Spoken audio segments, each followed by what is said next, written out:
tout le monde et bienvenue sur ma chaîne YouTube. On se retrouve pour une nouvelle vidéo.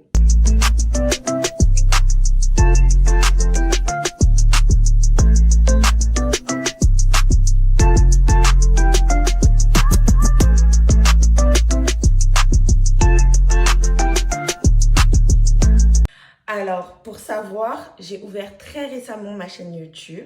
Donc, j'allais vous dire bienvenue aux nouveaux nouvelles. Mais en vrai, vous êtes tous nouveaux nouvelles. N'hésitez surtout pas à vous abonner du coup à ma chaîne, s'il vous plaît. Ça va beaucoup m'aider. Donc, aujourd'hui, nous allons parler de ce qui se passe dans la sphère congolaise dernièrement. L'affaire qui fait diviser nos compatriotes congolais, c'est-à-dire l'affaire Mike Kalambai vs Pienel. Pour commencer, je vais vous faire un petit résumé de l'affaire pour que vous puissiez suivre pour ceux qui ne connaissent pas du tout, qui ne sont pas du tout affairés sur cette affaire.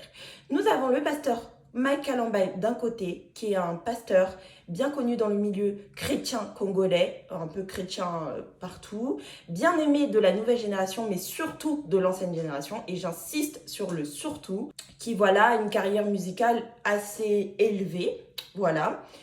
Et de l'autre côté, nous avons Pienel, une jeune fille que le pasteur a connue étant jeune et mineure, qu'il a par la suite épousé, fait 2 enfants. L'affaire qui s'était déroulée, c'était Pienel, il y a quelques années, je pense si je ne me trompe pas, c'était il y a 2 ans déjà.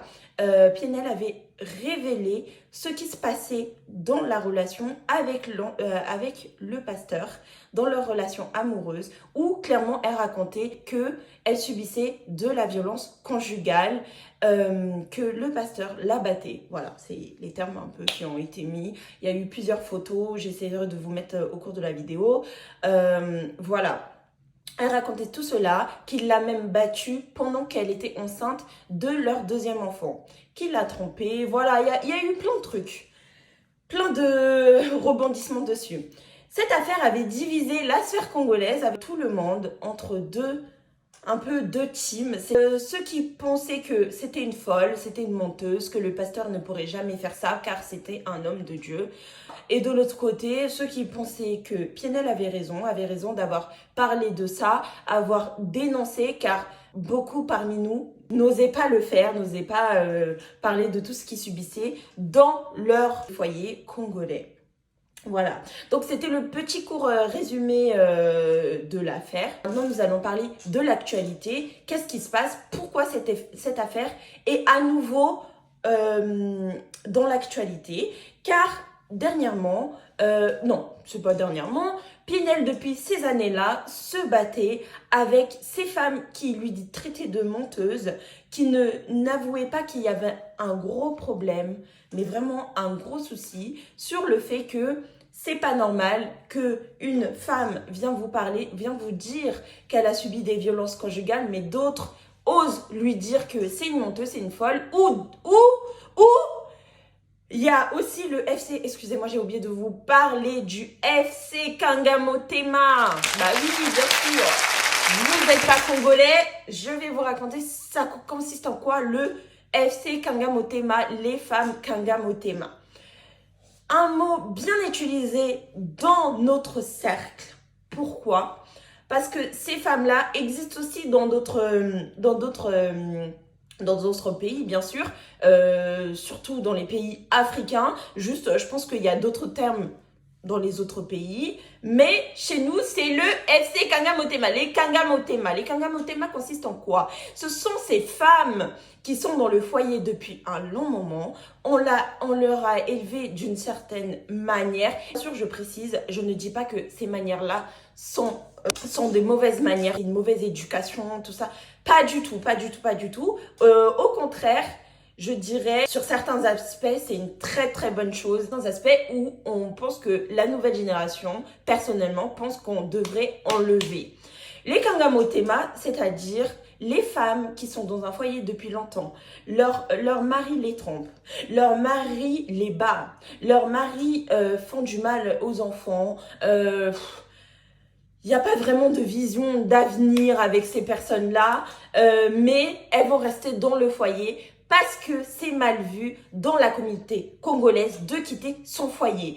Que s'il y a un problème, il faut toujours en parler, on va régler ce problème-là. Mais je vous dis clairement, le problème n'est jamais réglé. C'est juste, ils vont en parler, ils vont dire non, ma chérie, faut que tu restes dans ça. Tu sais, le mariage, c'est pas facile. Tu sais, le mariage, c'est ceci. Non, il faut rester. Non, c'est ça le FC Kanga Motema. Et malheureusement, de ce que je remarque, c'est que c'est pas que l'ancienne génération, mais malheureusement, la nouvelle génération, il y en a aussi qui sont dans ça, dans le FC Kanga Motema. Les filles, les femmes, excusez-moi, mesdames, si votre mari vous frappe, si votre mari ne vous respecte pas dans le foyer, si votre mari vous atteint mentalement, physiquement, tout ce que vous voulez, il faut partir. Il faut pas être des FC Kanga Motema quand c'est comme ça. Moi, je veux bien être une FC Kanga Motema si c'est en mode vous vous êtes disputé pour, je sais pas, pour du pain. Tu vas pas partir comme ça, non. Si ton mari te donne pas l'argent, tu vas pas partir comme ça, non. Mais sur les aspects où ils vous font du mal, ils vous atteignent, non, il ne faut pas rester. Moi, je suis pas une Kanga Motema dans cette situation-là. Je ne le serai jamais. Voilà, donc je vous disais, PNL combattait ces personnes-là depuis plusieurs années. Il y a eu un rebondissement dans cette affaire-là, car je pense que c'était il y a un an, c'était en septembre dernier, si je ne me trompe pas. PNL nous avait écrit sur Twitter, parce que elle est beaucoup sur Twitter, elle. Voilà, elle est beaucoup. Maintenant, ça s'appelle X. Voilà, l'appli X. Elle est beaucoup sur X, sur Twitter, où on a un peu le déroulement de toute l'affaire, le suivi. Voilà, on la suit un peu là-bas. Elle nous raconte un peu tout ce qui se passe. Voilà. PNL avait écrit une lettre d'excuse où elle s'excusait clairement par rapport au comportement qu'elle a eu envers le pasteur Mike, où elle disait « j'aurais pas dû faire ceci, cela, nanani, nanana ». Alors, dans cette lettre d'excuse, comment l'ont pris la communauté congolaise et autres, ils l'ont pris en mode ah bah elle-même elle avoue que c'est mal ce qu'elle a fait, c'est pas bien, et d'autres même qui au début étaient pour PNL de cette affaire, ils se sont dit si elle s'est excusée, c'est qu'elle a tort, c'est pour une bonne raison, je ne dois plus la croire, je suis plus pour elle, je commence à croire le pasteur Mike, sachant que dans cette affaire-là, le pasteur Mike n'avait pas encore répondu. Dans cette affaire-là, le pasteur Mike, depuis ces années-là, il ne répondait pas. Il a répondu là, lors d'un interview qui a depuis quelques jours, qui circule sur les réseaux. Plus tard, on apprendra qu'elle avait fait cela car PNL n'avait plus le droit de voir ses enfants, où Mike lui demandait de faire cela. Voilà, le pasteur avait pris ses enfants pour emmener au Congo, les élever. Voilà, elle est un peu en détresse. Voilà. Là, nous avons vraiment la description d'une femme, pour moi, qui est complètement en détresse. Moi, j'ai pas d'enfant. Vous allez me dire, oui, t'as pas d'enfant, tu peux pas savoir. Mais je peux toujours imaginer, moi, je suis capable de tout faire pour mes enfants. Je ne vais pas mentir. Je suis vraiment capable de faire tout pour mes futurs enfants. Car, en fait, c'est notre progéniture, on doit les protéger. Tout faire pour leur bonheur. Cette dame-là, elle est venue comme un cri de détresse. Elle est venue nous parler sur les réseaux car elle ne savait plus quoi faire en nous disant « je subis cela, carrément j'ai plus le droit de voir mes enfants, j'ai de l'harcèlement auprès de ces femmes, de ses compagnes, de son entourage, car il a vraiment un réseau de personnes qui le soutient, qui est vraiment derrière eux, que ça soit dans l'industrie musicale, que ça soit aussi dans tout ce qui est malheureusement politique, compagnie. C'est vraiment quelqu'un qui est adulé, il a une émission qui cartonne en ce moment. Voilà, tout ça pour dire cette personne-là, elle est vraiment bien. Et il y a PNL qui est à côté, qui est en train de se battre juste pour récupérer ses enfants, avoir un peu de bonheur et vraiment quitter ce monde toxique où il l'a emmené. PNL où elle a fait beaucoup de révélations, s'est mise à dos plein de personnes. Moi, il y a des détails d'affaires où j'aurais pas voulu connaître. Mais bon, voilà, elle pour elle, il fallait qu'on sache tout. Bah voilà, elle a dit. Voilà, après, c'est des manières de penser. On n'est pas tous pareils, on réagit pas tous pareils face à la douleur, face à la dépression. On n'est vraiment tous pas pareils, malheureusement. En fait, c'est pas une ligne droite où tout le monde va réagir pareillement. Donc, faut arrêter de dire non, moi j'aurais jamais fait ci, moi j'aurais jamais fait ça, c'est faux, elle a pas mal parce que regarde ce qu'elle fait, regarde ce qu'elle monte. On ne réagit pas tous pareil. Face à la dépression, on ne sait pas comment la personne en face va réagir. Tout ça pour dire, on va venir au vif du sujet. Là, il y a quelques jours, PNL a écrit, c'était ce week-end, PNL a écrit une lettre où clairement, c'était une lettre d'adieu. Voilà, c'était une lettre d'adieu. La femme est en craquage total avec tout ce qui est sorti où justement Mike Kalamba, il dit dans un interview. Donc, je vais vous lire ce que monsieur a écrit lors de son interview. Battre sa femme, ça arrive à tout le monde. Même Dieu, dans son amour, frappe ses enfants. Moi, vous savez, ce qui m'énerve avec ça, c'est qu'il faut arrêter de mêler Dieu à vos bêtises. On est censé suivre les lois de Dieu, suivre et ressembler à son image, d'accord, il n'y a pas de souci. Mais vous ne pouvez pas être et le juge, et le bourreau, et celui qui va se faire condamner. Bref, j'ai tout mélangé, vous connaissez l'expression. Vous n'êtes clairement pas Dieu. Arrêtez de dire, ben Dieu, il a fait ça, ben moi aussi, je vais faire. Mais Dieu, il sait pourquoi il punit ses enfants, ok? Mais toi, tu n'as aucun droit de lever ta main, de battre ce que Dieu a permis de mettre au monde. Toi, tu veux lui ôter la vie, mais t'es qui? Mais t'es qui? T'es qui, Mike Kalamba? T'es qui? T'es qui pour décider de la vie des autres?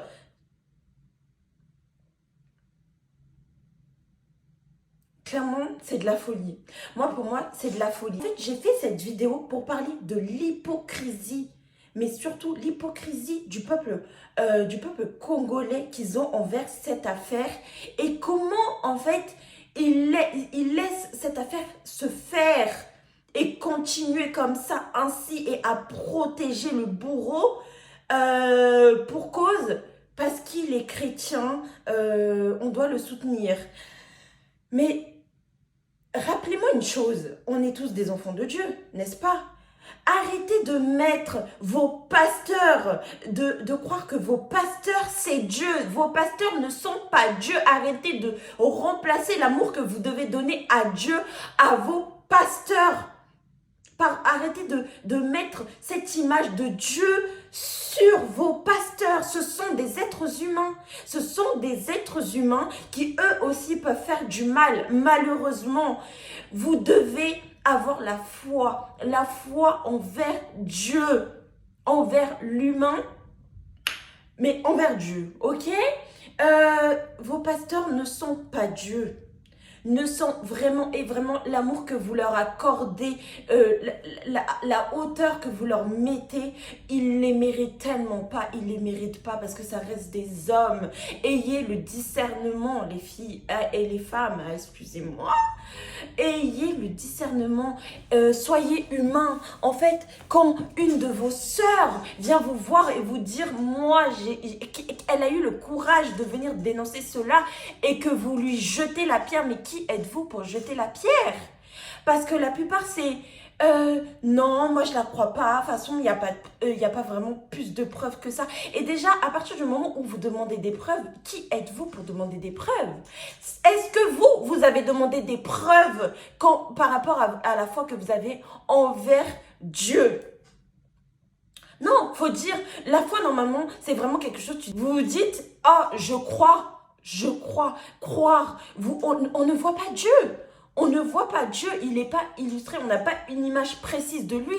Nous, on se dit, il est partout vers nous. On peut le voir dans l'arbre qui est là, qui bouge partout, dans la mer qui vague, qui va et vient, partout dans le ciel, tout ce qu'il a créé, tout ça, on arrive à y croire. Mais une femme qui vient vous voir et vous dire, écoutez, j'ai subi du mal, j'ai besoin d'aide, vous dites non parce que quoi? Parce que votre pasteur a dit non. Les filles, réveillez-vous, réveillez-vous parce que, en fait, déjà le dévouement que vous donnez à vos églises, à vos pasteurs, vous devez donner ça à Dieu. Il n'y a pas à donner ça à d'autres personnes que Dieu. En fait, vous devez donner ça à Dieu, maman. Oh là là, Lord mercy. En fait, je sais pas. Moi, cette histoire, elle me fait péter un plomb. En fait, clairement, en tant que jeune femme congolaise, chrétienne, ça me fait péter un plomb parce que quand vous demandez des preuves à une personne qui veut qu'on lui tende la main, ça me fait mal en fait. Moi, clairement, ça me fait mal. Quand une personne ose dire, comparer sa situation à ce que Dieu a fait où Dieu a pu agir en conséquence parce que l'œuvre est tellement grande, on ne sait pas pourquoi il a pris ces décisions, on ne sait pas pourquoi Dieu reprend nos âmes ou des choses comme ça, on ne sait pas tout ça. Clairement, ça me fait mal de voir que Ndeko Nabisso, elle est en train de souffrir là-bas. On est censé dénoncer ça avec elle. Vous la laissez jusqu'à sur le point de la pousser au suicide. Au suicide. Elle est en train de crier. Vous ne pouvez pas tolérer cela. Moi, surtout, ce qui me fait mal, c'est des femmes. C'est des femmes. En plus, chose qui me choque, c'est que il y a plus d'hommes qui dénoncent cela que de femmes. Quand j'entends des hommes dire non, on ne doit pas accepter cela parce qu'ils ont vu ça avec leur maman accepter des choses auprès de leur père et ils ne veulent pas que leur future génération, leurs enfants, leurs femmes actuelles qui doivent épouser puissent faire cela. Mais des femmes viennent justifier ces actes. C'est ça qui me fait le plus mal. Vous savez, moi, vraiment, pourquoi ça me touche personnellement? Je ne vais pas rentrer dans les détails, mais il y a une personne dans ma vie qui est concernée par cette situation. Et je vous dis clairement, elle est avec Mike Kalambai. Elle soutient Mike Kalambai. Elle dit que PNL est folle. Ce qu'elle fait, c'est pas bien. Moi, j'irai au concert de Mike. Coûte que coûte. Ça me choque. En fait, ça me choque parce qu'elle a subi de la violence conjugale et elle soutient une personne qui fait subir de la violence conjugale. Est-ce que vous vous rendez compte du degré de folie, de l'endoctrinement que vous avez, que vous subissez? C'est pas possible. Comment toi, t'es une femme qui a subi cela, qui a eu cette situation, tu oses la dénigrer et lui dire non, clairement, elle est folle. Elle est folle. Moi, ça me choque. Cette histoire me choque. Cette personne-là dont je suis en train de parler, personne concernée qui lui a fait cela est en prison actuellement. Pourquoi pour toi, on a pu y croire? On est allé loin dans la justice. Mais tu n'arrives pas à croire Ndeko Nayo, ta collègue, ta sœur chrétienne, ta sœur congolaise. J'arrive pas en fait. C'est cette partie-là où j'arrive pas à comprendre. Parce que en fait, je comprends pas c'est quoi ce truc qu'on a avec nos enfants, garçons, Mobali, qui fait qu'on les défend dans toutes leurs bêtises. Qu'on les soutient, que les femmes, y a des femmes, elles ont subi ça, hein, auprès de leur mari, tout ça, mais défendront leurs enfants qui, eux aussi, font ça. Au lieu de leur dire non, ce que tu fais, c'est pas bien, parce que moi, j'ai subi ça avec ton père, moi, j'ai vécu, non. Elles vont soutenir, elles vont dire, oh, cette fille, elle est pas bien, oui, mon chéri, non, mon fils, il peut pas faire ça, non, mais comment on peut continuer? Comment on peut... En fait, le monde est perdu. tue, j'arrive pas à comprendre. C'est cette partie-là, j'arrive pas à comprendre. Expliquez-moi en fait les femmes. Expliquez-moi jusqu'à quand on doit subir cela. Franchement, moi je dis non, je boycotte Mike Kalambay. Je dis trop c'est trop parce que moi j'étais en mode je soutiens Péniel, car c'est une femme. Je veux la croire jusqu'au bout, jusqu'à ce qu'on me prouve par A plus Z, elle a tort, qu'elle n'a pas raison, que ce qu'elle fait est mal. Mais là, tout mène à me dire, non, Sephora, tu as eu raison, tu as eu le discernement. En fait, je suis humaine, je suis une femme, d'accord, mais je suis humaine. Quand quelqu'un vient me voir et me dit, j'ai subi du mal, je la crois automatiquement. Vous me direz peut-être, oui, non, tu es naïve. Peut-être le temps me prouvera si oui ou non j'ai été naïve. C'est pas grave. Moi, je la crois jusqu'au bout. Les femmes, là, je parle pas que la communauté congolaise, je parle à toutes les femmes. S'il vous plaît, soutenons-la. Ne continuons pas dans ça. On ne doit pas continuer à lui donner ce pouvoir qu'il a, cette emprise qu'il a sur cette femme. Non, elle doit vraiment se libérer parce qu'elle n'en peut plus. Elle ne sait plus comment crier. Elle ne sait même plus comment vous dire les choses. Et là, dernièrement, il y a eu l'histoire qui est tombée sur Cassie. Et plusieurs personnes étaient au courant, personne ne l'a cru. Quand elle a quitté dans ça, tout le monde était en mode « Oh, vas-y, parce que t'as plus l'argent de Didi, maintenant tu veux commencer à venir le tailler, tout ça et tout. » Moi, je l'ai cru. Je l'ai cru. C'est que là, dernièrement, les vidéos sont tombées.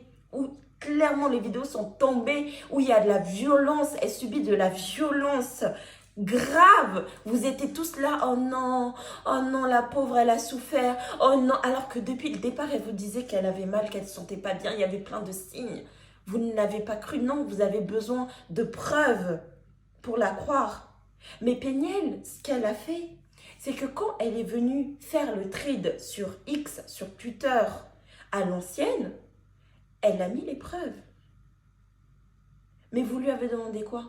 On veut plus de preuves. Vous vouliez une vidéo où clairement Mike la tape? Est-ce que vous vous rendez du degré de folie que vous avez en fait? Et avec les preuves qu'elle vous a données, où elle vous montrait toutes ces blessures, je vais remettre les images, tout ça, ça vous a rien fait. Vous étiez en mode non, il faut plus de preuves. Mais vous vouliez quoi? Ce que je déteste chez la communauté congolaise, c'est que vous êtes vraiment, mais vraiment des hypocrites. Quand Péniel va mourir, oh, que Dieu m'en épargne, c'est là où vous allez réagir en disant « Ah, l'enfant est mort. Oh non, on n'a pas su. Oh non, on n'a pas... » Alors que vous avez... Là, elle est vivante depuis. Elle vous dit, elle se sent pas bien. Réagissez, vous ne voulez pas. Mais quand elle va mourir, voilà... Talaba live, ça va tomber.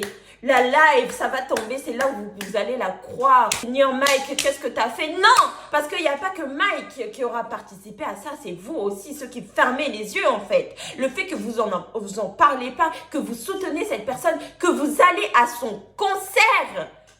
S'il vous plaît, boycottons ce concert, boycottons. Là, aujourd'hui, je parle, c'est parce que je veux qu'on boycotte ce concert. On ne peut pas continuer à soutenir ce genre de personnes. Vous avez essayé de boycotter le concert de Fally par rapport à ce qui se passait au Congo. Ça aussi, ça se passe au Congo, ok? Je vais intervenir sur ce qui se passe au Congo.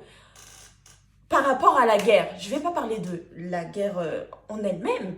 Je vais parler de ce que subissent des femmes, des milliers, des millions de femmes chaque jour au Congo. Oh non, ça me donne envie de pleurer. Ah non, mais vas-y, ça m'énerve. Des milliers de femmes, d'enfants, filles au Congo. Chaque jour, elles se font violenter. Elles se font violer. Elles se font... Mais...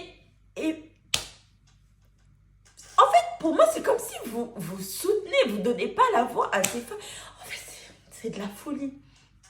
C'est de la folie. S'il vous plaît, agissons. agissons, boycottant vraiment, faisant des demandes que ce cancer n'ait pas lieu, parce que pour moi c'est pas possible, on peut pas soutenir ce genre de personnes. S'il vous plaît, pendant qu'il y ait encore temps, agissons tous ensemble. Cette vidéo, c'était vraiment une vidéo prévention qui était très importante pour moi, parce que moi, jamais, mais jamais, oh non, jamais je fermerai ses yeux par rapport à ces histoires-là. J'ai attaché mes cheveux, je ne suis pas coiffée pour m'asseoir et vous parler de ça, c'est pas pour rien. Agissons, que ce soit femme comme homme, agissons ensemble. Enfin voilà, c'était tout ce que j'avais à dire. Pour moi, c'était un message à faire passer. Je pense que tout le monde fait à sa manière, à sa hauteur. Si moi je peux agir comme ça, ben je fais la vidéo. Et puis voilà, j'espère que ça vous aura vraiment touché et que ça sera dénoncé. On ne peut plus continuer à laisser cette dame souffrir à son échelle. J'espère que cette vidéo vous aura plu, vous aura permis à ouvrir les yeux. Pour celles qui avaient déjà les yeux ouverts, continuez ainsi. Les femmes, ne nous laissons pas faire. Être chrétien, c'est pas que on parole. Il faut agir, c'est en agissant, c'est en pensée, c'est beaucoup de choses. Il faut pas s'arrêter à certaines idéaux. Photoloba, bah maman, bah papa, photoloba. On doit vraiment continuer à diffuser cette histoire jusqu'à justice soit faite en fait. Jusqu'à qu'on ait vraiment le discernement, le vrai de cette histoire. Le 26 en question, on doit aller devant là-bas l'assemblée, on va le faire. Voilà, donc c'était cette petite vidéo pour parler de cette affaire. J'espère que ça vous aura plu. N'hésitez pas à me suivre sur mes autres réseaux, je vais vous les mettre pour plus d'actualité parce que je vais vraiment suivre de près cette histoire. Je vais en parler sur TikTok, sur mon Snap, un peu partout parce que on doit vraiment, en fait, tout le monde doit être au courant. Et n'hésitez pas à aimer la vidéo.